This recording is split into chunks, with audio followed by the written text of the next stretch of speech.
48 kilometers south of Tokyo lies the coastal town of Kamakura.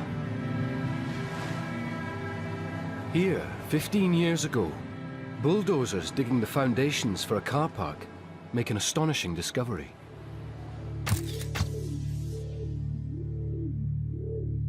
They unearth a complete skeleton.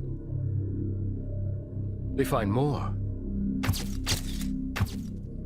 Not tens or hundreds, but thousands. The discovery of a mass grave.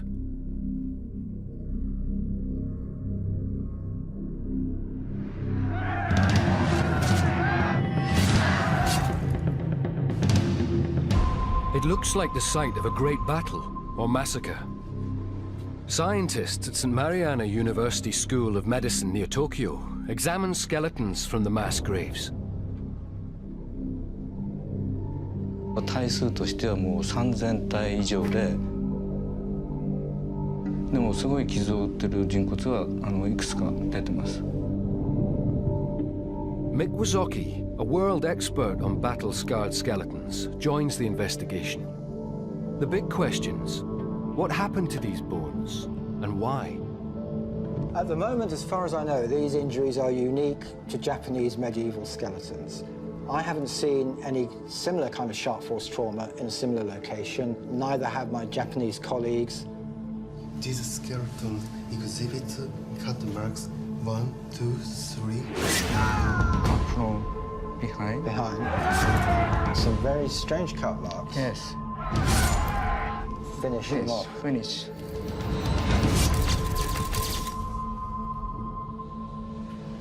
This is consistent with the features of cut marks by Japanese sword. Katana. Katana. Katana. The katana, legendary sword of the samurai.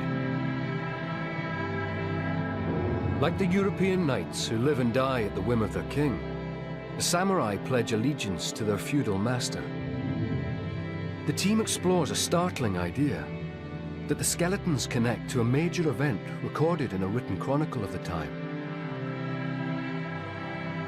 A bloody civil war fought by samurai warriors, which climaxed in the year 1333.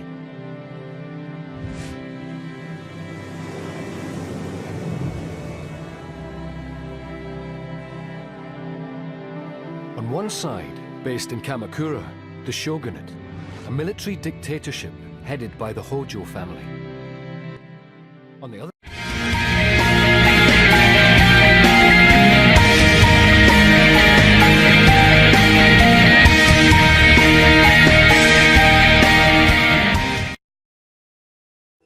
National Geographic Channel presents A Planet in Motion. side, based in Kyoto, Emperor Go-Daigo, a man hell-bent on destroying the Hojo dictatorship and restoring imperial power to the nation. Since the time of the first shogun of Japan, the military dictator, the emperors had been relegated to being mere figureheads. They were effectively religious figures, but had no real power. Emperor Go-Daigo changed all that. He was young, he was vigorous, he was brave, he was well trained in the martial arts. He wanted to rule Japan as his ancestors had done. In the year 1333, these two rival powers clash with the utmost brutality.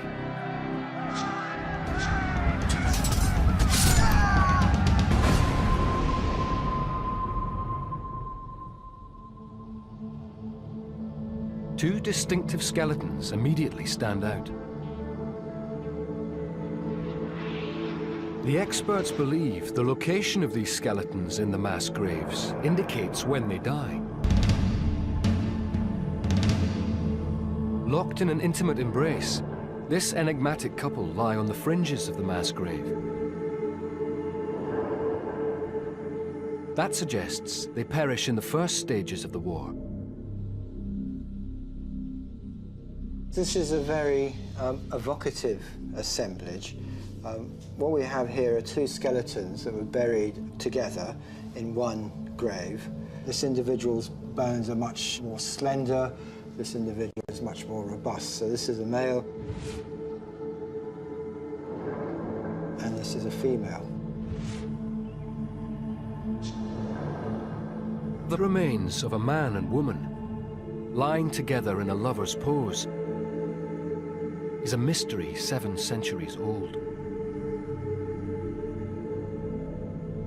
We've also been able to determine that they're both of similar age, probably between the age of 25 to 35. Possibly they died pretty much at the same time, perhaps side by side. This could be husband and wife.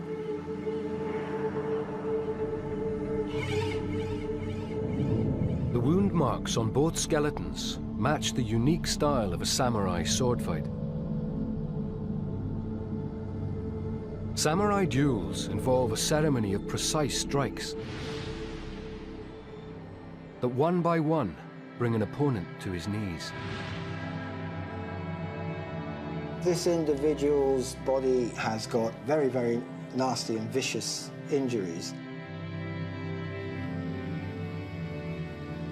Tension between the Hojo military dictatorship and the emperor escalates to all-out civil war.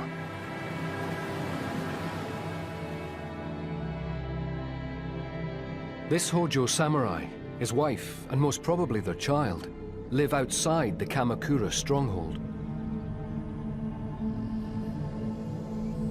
Without the protection of the city's walls, they're exposed to attack. Historian Tom Conlon uncovers contemporary illustrations that show the threat they face. This image shows a night attack, and I think what's remarkable about this is because you see a depiction of a very intense encounter forcibly entering the house and attacking his family.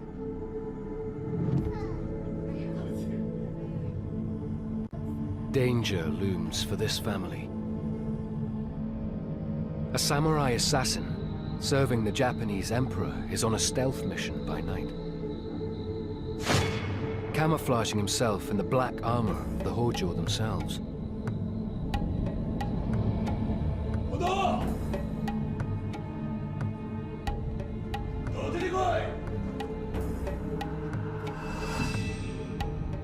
We know that they didn't die in an accident because they have some very, very nasty and vicious injuries, particularly the male.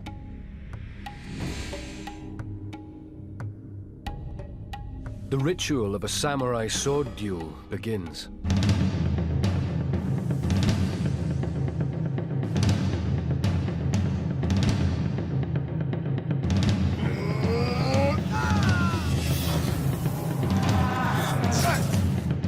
It's a very stylized, ritualized type of fighting, and very brutal as well.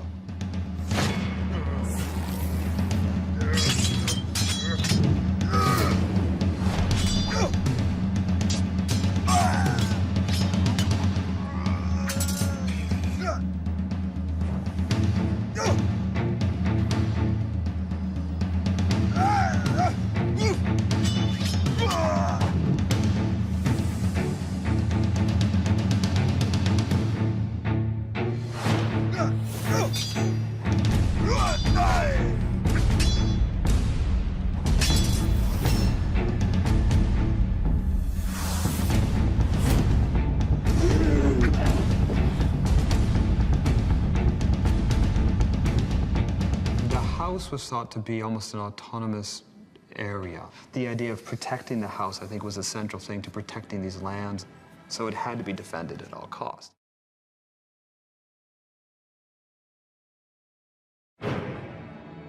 Fighting to protect his family, this man's duel is an opening skirmish in a war for the future soul of Japan.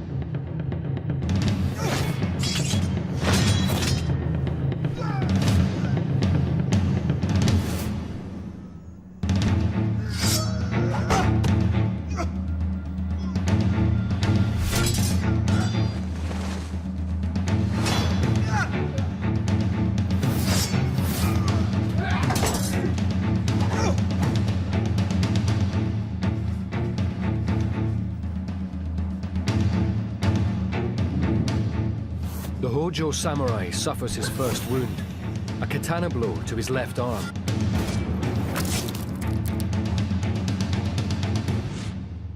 This bone is known as the radius. It's the bone that runs along this part of the arm and joins into the thumb. And he has a series of very deep gashes. This is sharp force trauma inflicted by a sword, and these are very heavy blows that have cut through soft tissue and sliced into the bone. Cutting through the Hojo samurai's arm and deep into his bone. It's a classic defensive wound.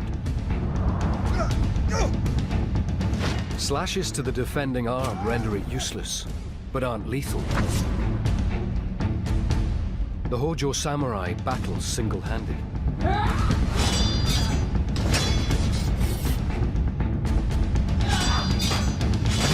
His opponent weakened. The Emperor's samurai targets the head.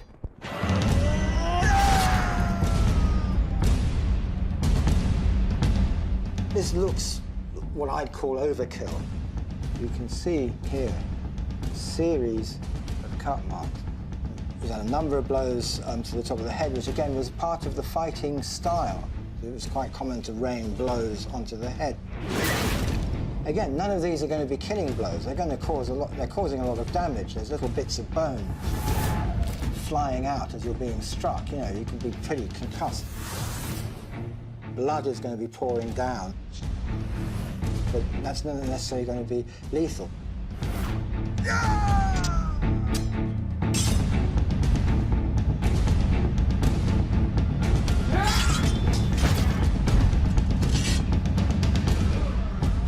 Horrifically wounded, the Hojo samurai fights on in the face of death.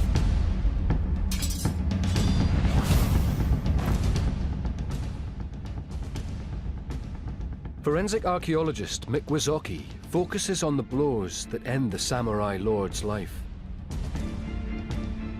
We can also see from the pattern of cuts, this final cut here, that pattern is reversed. So it looks very much as this individual, after a number of blows rained down onto his head, had perhaps turned around, and there's another blow that's gone to the back of the head.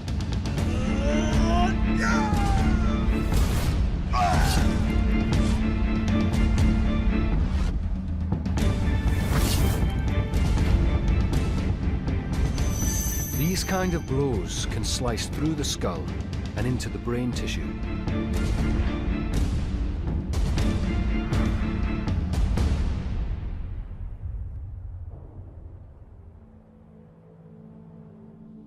Oh, you know, I mean, you know, war is pretty brutal, isn't it, at the best of times? But imagine what it must have been like if you're fighting with these.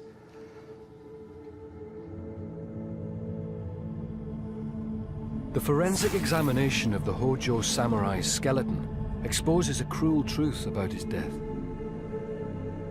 There's very little ante-mortem trauma. We would expect, if these were hardened soldiers who were paid to fight and fight and fight again, that many of them would have been through a number of battles, they would have had injuries which would have healed. So this looks much more like these were perhaps quite ordinary people who were then called to fight in a very desperate situation. Like many samurai swearing allegiance to their lord, the fallen Hojo is a highly skilled swordsman, but not a professional soldier. All the evidence suggests this fatal fight is his first experience of combat. Samurai duels are stylized and mutually respectful affairs. At the very heart of samurai fighting culture, the katana sword. We would always bow, and you draw the sword. The sword was the soul of the samurai. You would be treated with the utmost respect. The duels are elaborate, with skilled adversaries sizing each other up, looking for gaps in the other's armor and technique.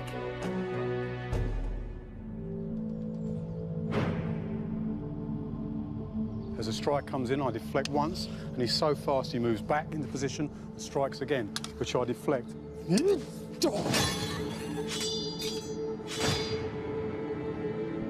As the strikes were deflected, I'd use the back of the blade, the soft part of the blade, and keep the hard edge pure and sharp.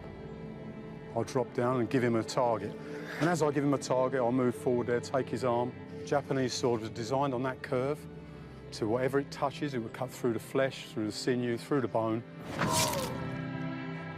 And then I'd be in a nice position to take his head. Stylized samurai swordplay remains unchanged in Japanese tradition to this day.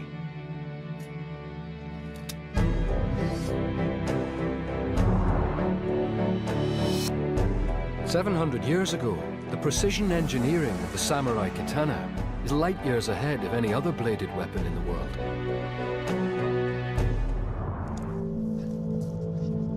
Forensic archaeologist Dr. Jason Lewis compares it with the broadsword of the knights of medieval England.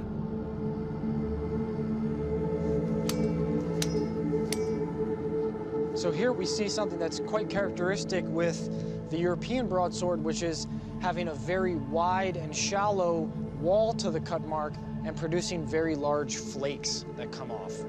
And there, as expected, the broadsword broke the bone in two. The blade is heavy enough and thick enough that it produces blunt force trauma and is strong enough to break a cow's thigh bone. Lewis now wields the far lighter and more controllable katana. So as we can see here, the marks are very long. The walls are much straighter because the force of the katana blade is being directed directly into the bone.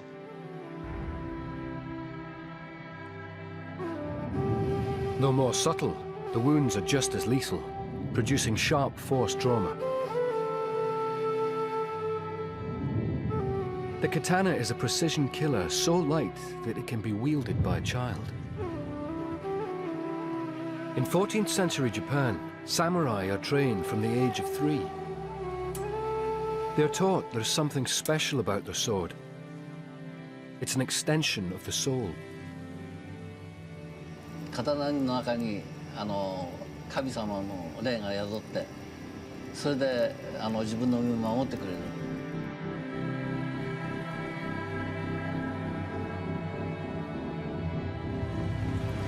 At their farm on the frontier of Kamakura territory, the wife and son of the slain Hojo samurai need God on the side of their sword.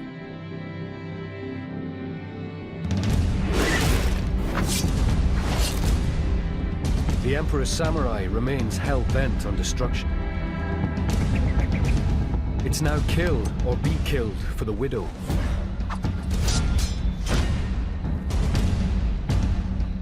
The samurai woman is fighting for her house and child.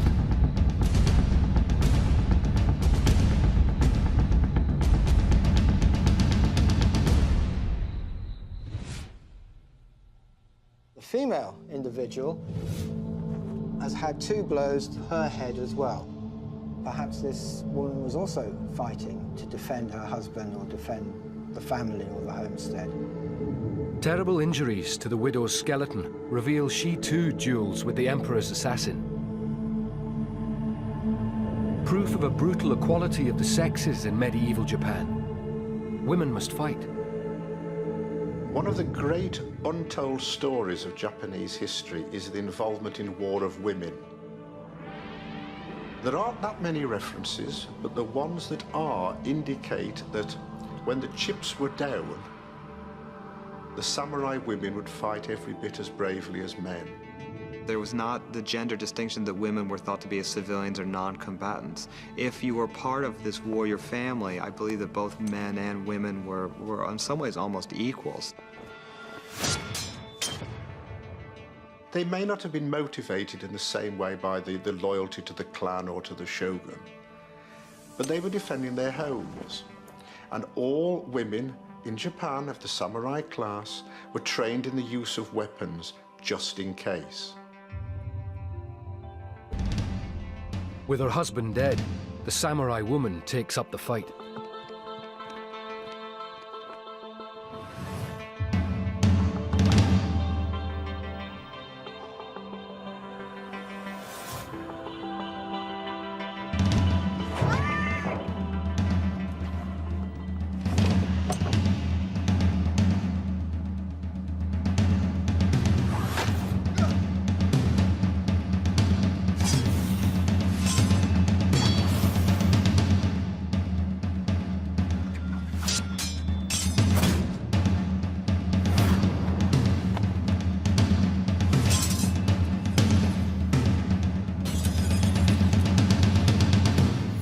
Sharp gash, but not quite cutting through, just about here at the top of the head, very close to this suture.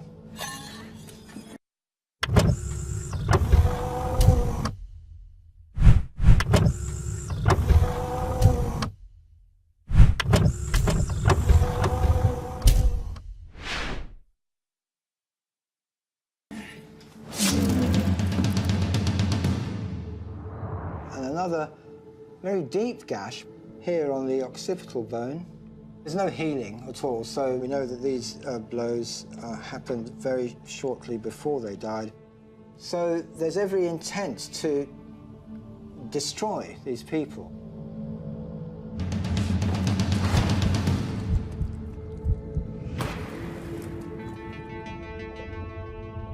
The deep sword strike into the woman's skull causes massive brain trauma.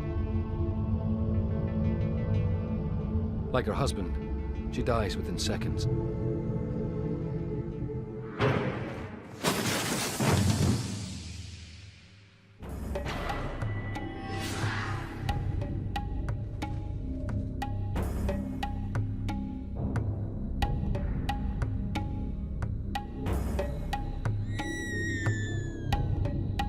The death of this family, and others like them, marks the beginning of a bloody war. Next, the Emperor's army advances towards the Hojo's fortress city of Kamakura. The city of Kamakura was incredibly well defended by nature. On the southern side was the sea, and on all the other sides lay a ring of mountains, which cut it off completely from the outside world. The treacherous route to Kamakura involves entering the 7 natural gorges, the perilous passageways that form the only way through the ring of mountains. The paths are quite narrow, and if you look that they're, we would call them just like a hiking path. And you see that they're coming through a gorge, and you could have warriors that would be above there shooting down at them. The Battle of the Gorges is about to begin. This skeleton appears to be an early casualty. Buried alone, but close to a mass of bodies in the war grave, scientists believe this man dies as the civil war intensifies. This is a very interesting skeleton, very enigmatic skeleton, buried in a single grave on his own. So that could suggest that there is something a little bit special about him. We know that he's broken his leg when he was much younger. We can see that in this tibia. There's quite a lot of curvature to it there. It's then healed. It caused this slight distortion of the bone. This bone is also significantly shorter than his left tibia, so he would have had a limp as he was walking.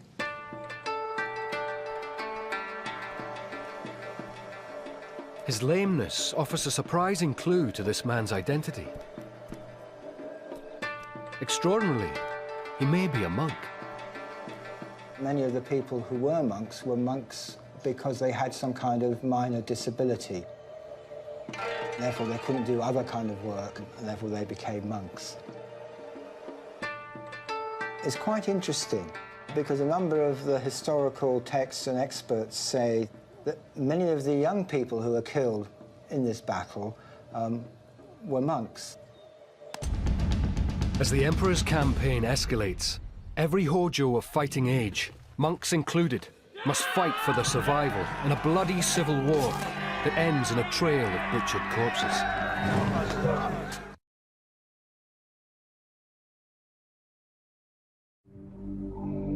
Scientists examine a skeleton that suggests samurai monks are caught up in the heat of battle.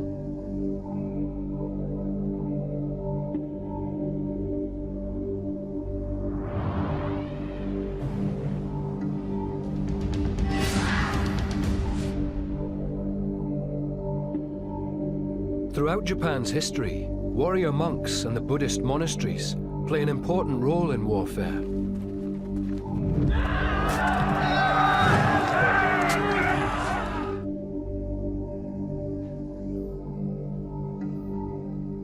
The written histories of the time refer to monks casting battle spells.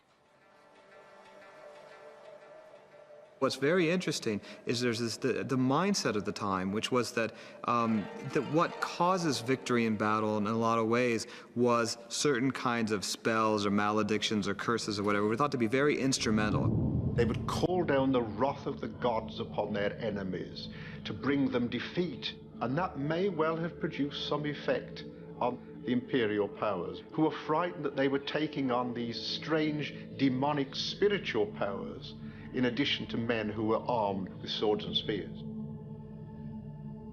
The first crucial military act would be, in a lot of ways, to start having these curses, and they'd be performed for weeks.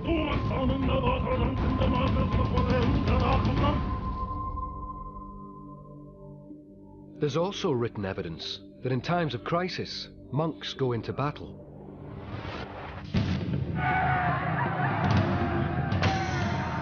In 1333, there's one temple in particular where they dispatched a force of monks to actually fight.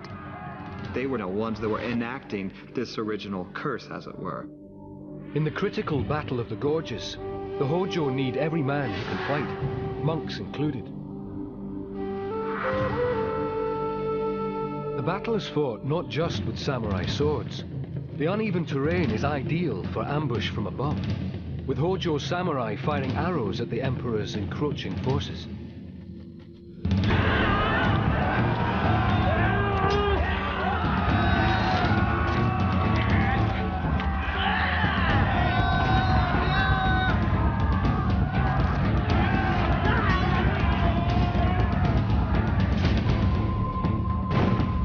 Accounts of the time tell of brave Hojo fighters holding the emperor's army at bay.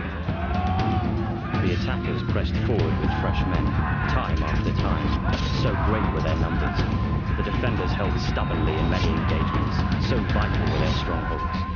Thunderously their battle cries and shouts on the three sides jarred the heavens and made the earth tremble. The Taiheki Chronicles.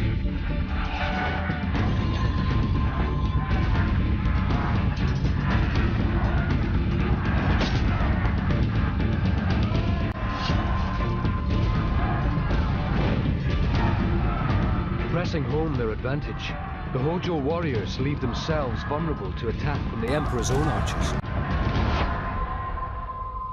The forensics on the monk are inconclusive. They don't reveal how he died.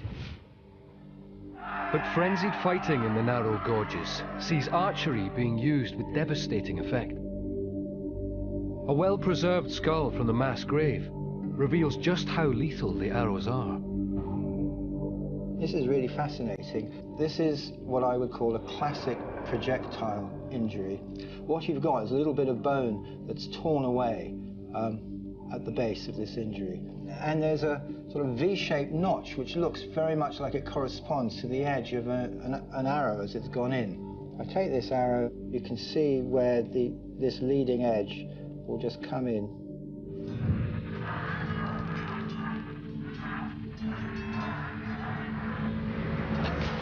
It's actually come in this direction.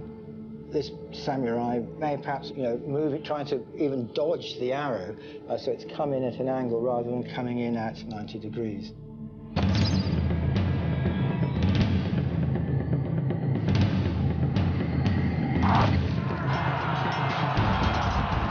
And it's hit with a lot of impact, a lot of velocity. It's gone straight through the bone, and the arrow has probably penetrated into the brain matter, so that's a lethal injury. He's not going to get up and walk away after he's had that. The arrow penetrates the skull. causing a fatal brain hemorrhage. He dies instantly.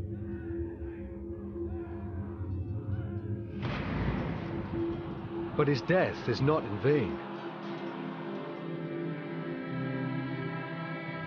The Emperor's army fails to break through the gorges. But there is one further way to strike at the heart of Hojo territory.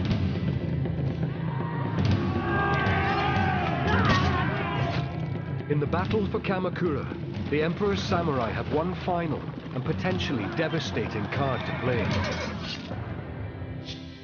Playing it results in a massed pile of bodies on Kamakura Beach. One skeleton attracts particular attention. This skull has got 2 injuries. There's a very deep gash running along the top of his head.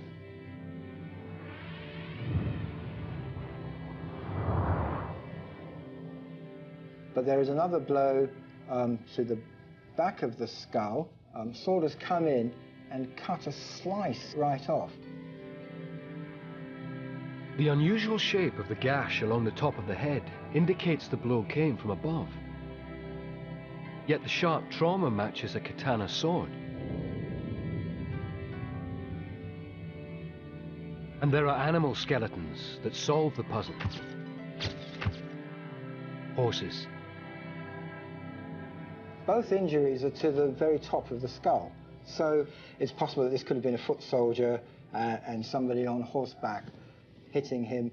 And perhaps even as the horse was rushing past, the second blow has come in at an angle and created this slicing effect rather than the normal kind of gash that we see on so many of these other skeletons.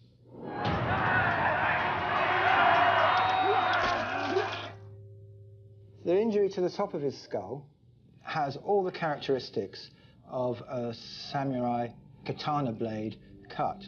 It's got the length that's consistent with the length of the blade, coming in at an angle there.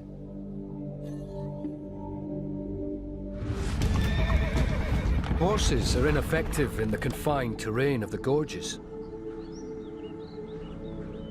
But in the final phase of the Civil War, a chance of nature allows the Emperor to unleash his powerful samurai cavalry on a weakened Hojo army.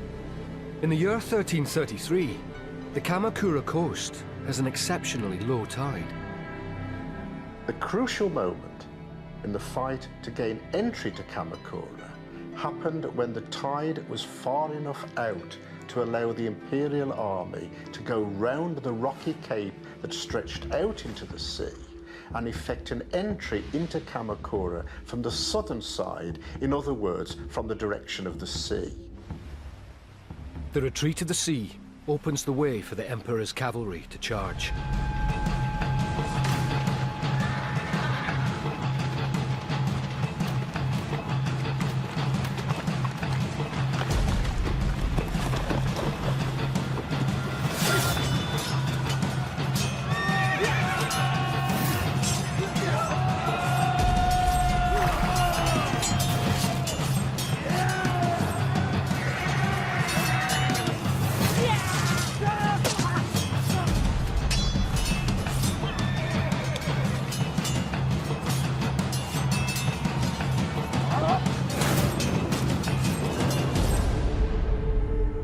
The sheer number of Hojo war dead confirms the battle turns into a massacre. The mass grave shows a horrifying range of wounds. An injury on one body suggests a particularly savage blow that probably kills a fallen Hojo. This is the left hip bone. There's a cut mark here. If we go over to the skeleton here, I can show you what I mean. So the cut marks are right inside here. We can see that the angle is actually coming in from above. So it seems likely that he was lying on the ground and somebody was going past and just making sure that they were dead. The katana blade, thrust through the abdomen, strikes the hip bone, causing massive internal hemorrhaging. This Hojo samurai bleeds to death in minutes. It may well be some kind of coup de grace, which was routinely given to injured warriors as they were on the ground.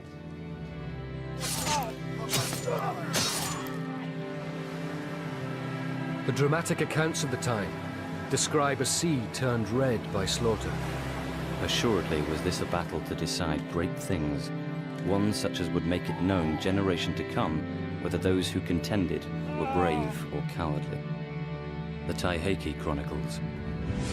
More skeletons from another mass grave reveal how brutal the final slaughter becomes.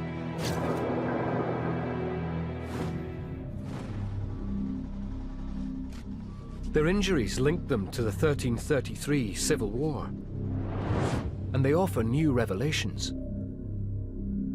Two in particular arouse the curiosity of the forensic scientists.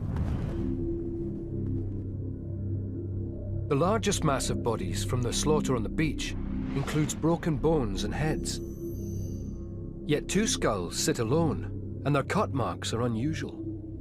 Both of them were decapitated with blows to the back of the neck. We know that he's decapitated because we can see here on this third cervical vertebra, there's a cut right through the body. It's very smooth, there's a very clear straight line. You can see that some sharp instrument, very likely a sword, has come through at an angle.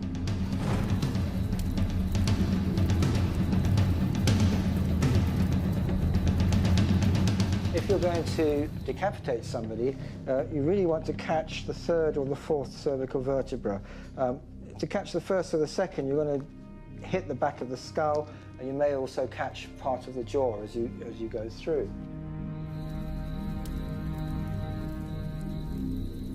In the individual that we're just talking about, the blade has come through from the back at an angle and has cut the third cervical vertebra, but sliced that off as it's come through. That's classic decapitation. Perhaps the person may have been alive, may have been captured, may have been down on his knees with the head bent down, so that the sword can come in and very cleanly decapitate.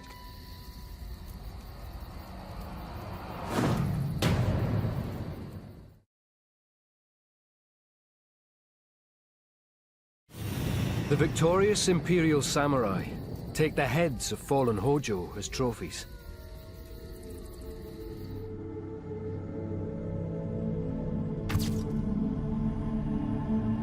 This macabre battle rite leaves more than 500 beheaded skeletons buried in the mass graves. The best way to prove that you've disabled an enemy is to bring back their heads. Because if you have the enemy's head, then you can prove that this person is dead. The two decapitated skulls under examination, however, lie separate from the mass of broken bodies. Mick Wazocki pieces the evidence together. These two skulls were found together. This is an older individual and this is a rather younger individual. We can see that because on this skull, the cranial sutures are fused together and they're starting to obliterate and bones just growing over those, and that's a sign of a rather older rather than a younger individual. This individual is of a reasonably young age because there's very little wear to the molar dentition, which ties in quite nicely with some of the historical documentation, which says that often there would be a master or a senior samurai with a younger lieutenant or somebody who is, perhaps in training to eventually take over this senior position.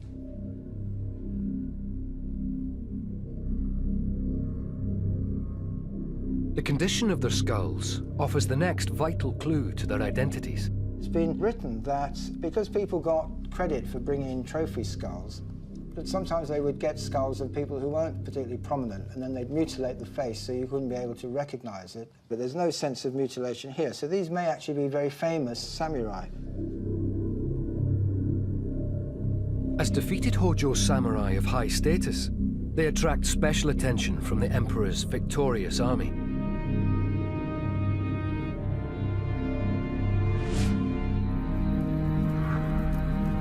On their knees, these two distinguished Hojo face a ceremonial execution.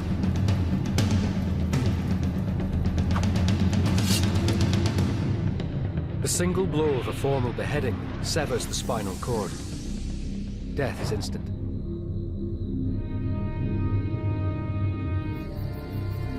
The skulls of high-ranking Hojo samurai, formally executed, is evidence of an unusual battle rite observed in medieval Japan.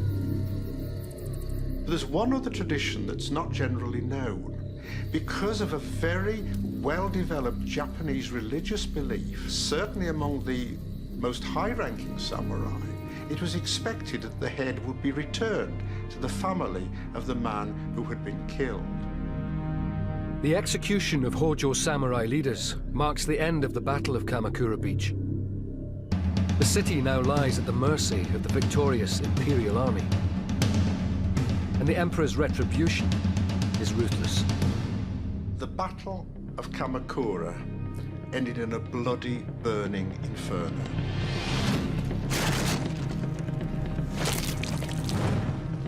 Almost the entire city was alight. Fighting was going on everywhere. Men were being cut down among the smoke and the flames. Those Hojo not slain in battle or massacred in the pillaging of the city flee to the hills. So, at the end of the Battle of Kamakura, the Hojo family withdrew to the mountains round the edge of Kamakura and there committed the largest act of mass suicide in Japanese history. As Kamakura burns, hundreds of Hojo embrace the samurai code and take the only honorable way out. One of the best-known traditions of the samurai is the ghastly ritual of seppuku, which is to commit suicide by cutting your abdomen open using a sharp dagger. This was well entrenched in samurai history, and an example that every samurai knew he would have to follow in order to save his honor when he had been defeated in battle and death was certain. The fall of Kamakura wipes out the Hojo shogunate. Emperor Go-Daigo seizes power and stands as the undisputed ruler of all Japan. Sudden transformation and the sort of overwhelming destruction of Kamakura is something you really see at no other time in Japanese history. With the complete destruction of the Hojo family, Emperor Go-Daigo had achieved his objective. He could now reign as emperor just as his ancestors had done centuries before. We tend to think of battles as places where there's great heroics, but there's also great human tragedy.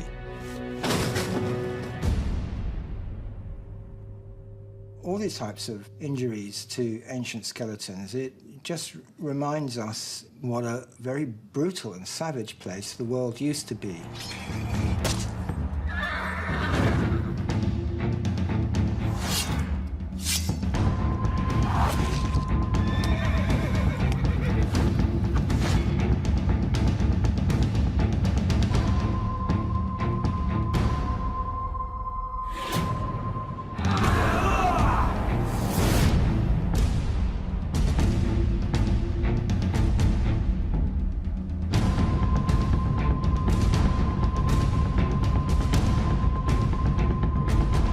In the year 1333, these two rival powers clash with the utmost brutality.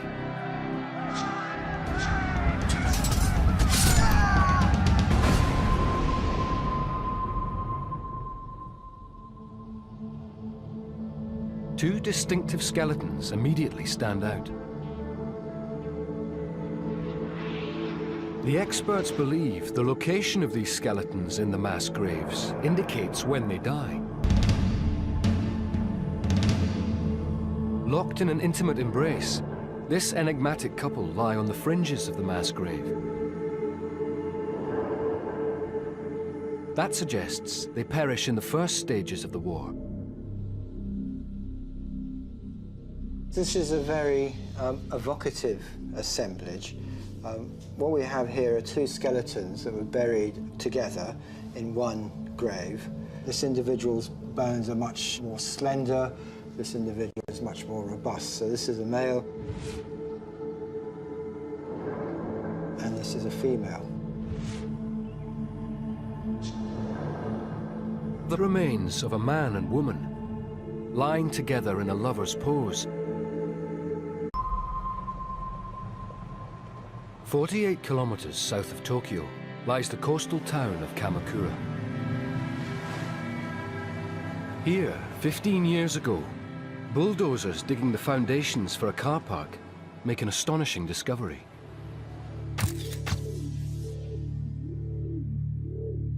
They unearth a complete skeleton. They find more. Not tens or hundreds, but thousands.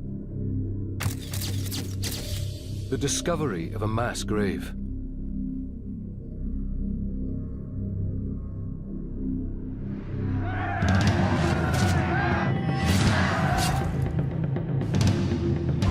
It looks like the site of a great battle or massacre.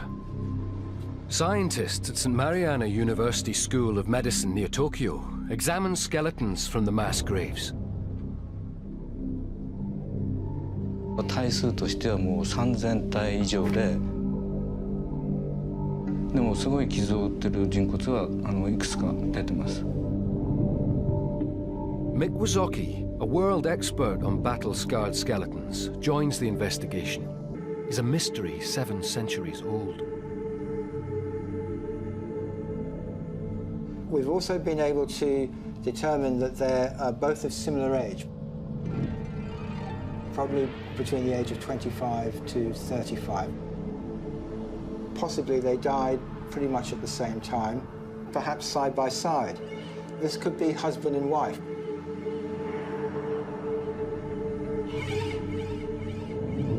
The wound marks on both skeletons match the unique style of a samurai sword fight. Samurai duels involve a ceremony of precise strikes that one by one bring an opponent to his knees. This individual's body has got very, very nasty and vicious injuries. Tension between the Hojo military dictatorship and the emperor escalates to all-out civil war.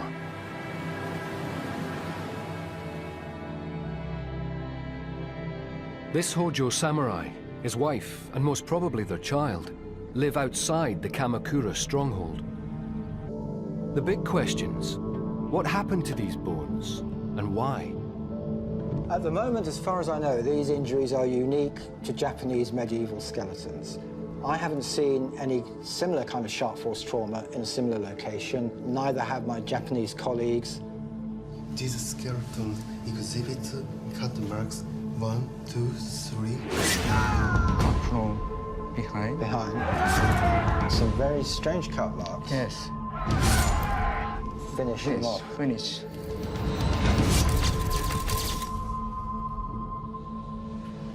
This is consistent with the features of cut marks by Japanese sword. Katana. Katana. Katana. The katana, legendary sword of the samurai. Like the European knights who live and die at the whim of their king, the samurai pledge allegiance to their feudal master. The team explores a startling idea, that the skeletons connect to a major event recorded in a written chronicle of the time. A bloody civil war fought by samurai warriors, which climaxed in the year 1333.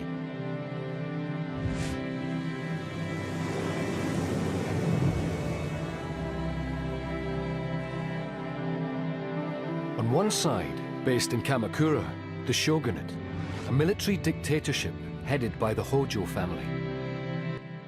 On the other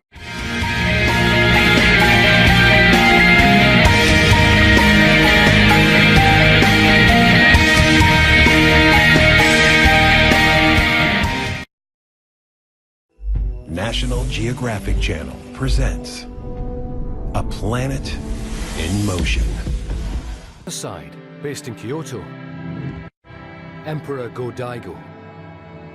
A man hell-bent on destroying the Hojo dictatorship and restoring imperial power to the nation.